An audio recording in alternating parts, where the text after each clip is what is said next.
श्री राम जय राम जय जय राम। मनुष्य जीवन में हर प्राणी से कोई न कोई गलती होती ही है, लेकिन जो हम सबका स्वभाव है कि हम उस गलती को मानते नहीं, अपितु गलती पर गलती करते जाते हैं और उसका जो परिणाम होता है वह बहुत ही भयावह और विनाशकारी है।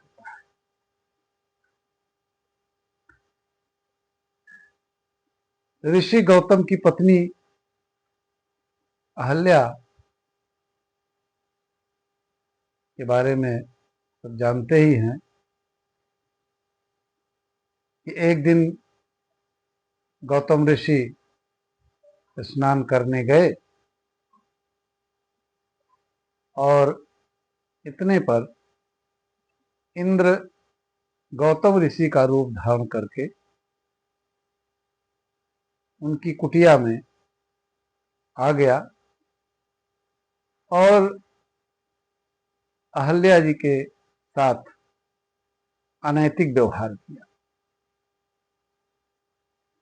जब गौतम ऋषि को इसकी जानकारी हुई तो उन्होंने क्रोधित होकर के अहल्या जी को सौंप दिया और कहा कि हे अहल्या, तू तपस्या द्वारा अपने पाप का प्रायश्चित कर और जब श्री राम चरणों का स्पर्श करेंगे तब तू पुनः अपने स्वरूप को प्राप्त करेगी, अतः तू शिला बन जा। और अहल्या जी शिला बन गई और वर्षों तक उनसे जो हुई गलतियां उसका तो वह प्रायश्चित कर ही रही थी। भगवान के चरणों में भी अपने को समर्पित कर दी थी और उनका स्मरण कर दी।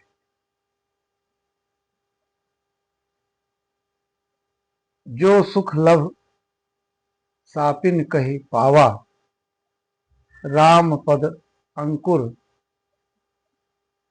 प्रेम उपावा।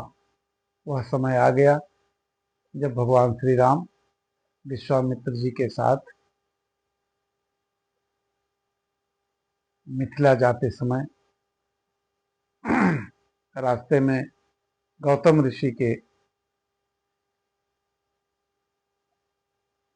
कुटी से गुजर रहे थे तो देखा कि उन्होंने तुलसी का पौधा है और एक शिला थी। विश्वामित्र जी ने कहा कि प्रभु, इस शिला को बस आप स्पर्श कर लीजिए, इसका उद्धार हो जाएगा और ये प्रायश्चित से मुक्त हो जाएगी और पुनः अपने स्वरूप को प्राप्त कर लेगी। तो जो सुख लभ सापिन कही पावा, राम पद अंकुर प्रेम उपावा।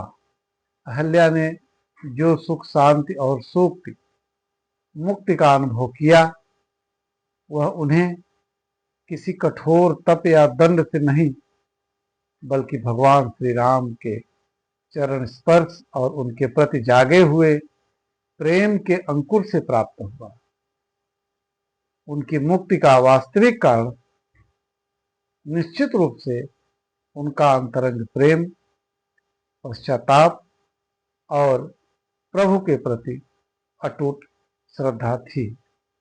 इसलिए मैं आप सबसे यही प्रार्थना करता हूँ, ये अपराध सबसे होते हैं और यदि आप अपने किए हुए अपराध को प्रायश्चित करते हुए भगवान का स्मरण करेंगे तो निश्चित रूप से आप सबका भला होगा। जय श्री राम।